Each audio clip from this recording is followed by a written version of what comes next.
आपण पाहत आहात बागलाण वृत्तांत, खबरबात महाराष्ट्राची।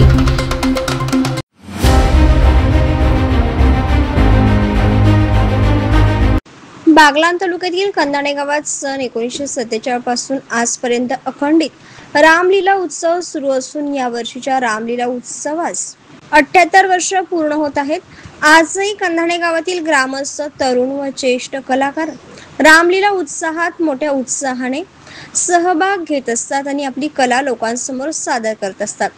कैलासवासी शंकर बैरागी यांनी स्थानिक तरुणांना एकत्र आणून 1947 साली रामलीलेचा पहिला प्रयोग सादर केला। तेव्हापासून आजपर्यंत अखंडित परंपरा गावाने सुरू ठेवली आहे। हा उत्सव कंधाणे गावचे ग्रामदैवत जगदंबा मातेच्या यात्रोत्सवानिमित्त सुरू असतो। म्हणजेच रामनवमीच्या दिवशी सायंकाळी विधिवत पूजा करून रामलीला उत्सवाची पेंडी उभारली जाते आणि एकादशीच्या दिवशी सलग 5 दिवस संपूर्ण रामायण रामलीला नाटकेतून सादर केले जाते। पहिल्या दिवशी श्रावण बाळाकडून आई वडिलांची सेवा, दशरथ राजांकडून नजर चुकीने श्रावण बाळाला बाण लागून मृत्यू, वाल्यांकडून पापांचे प्रायश्चित्त होऊन वाल्यांचा वाल्मिक असा नाव होता।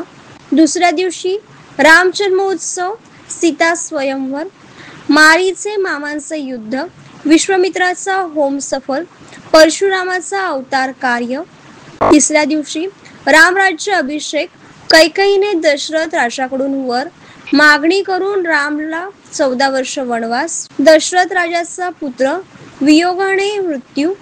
चौथ्या दिवशी सीतेचे वनवासातून अपहरण, शूर्पणखेचा वध, जटायूचा वध, वाली सुग्रीव युद्ध, सुग्रीव हनुमंतांची भेट आणि 5व्या दिवशी हनुमान सीतेच्या शोधार्थ लंकेत सीतेचा शोध, इंद्रजित आणि कुंभकर्णाचा वध, रामाचा वनवास पूर्ण, सुलोचनेचा शोक, वालीपुत्र अंगदाची रावणासोबत चिष्टाई, मदोदरीचा उपदेश, गर्विष्ठ रावणाचा वध, रामाचे अयोध्या नगरीत प्रस्थान, अयोध्या नगरीत आनंद, रामराज्य सुरू। अशा प्रकारे अतिशय सुरेख आणि सुंदर आवाजात रामलीला या लोककलेच्या माध्यमातून सादर केली जाते।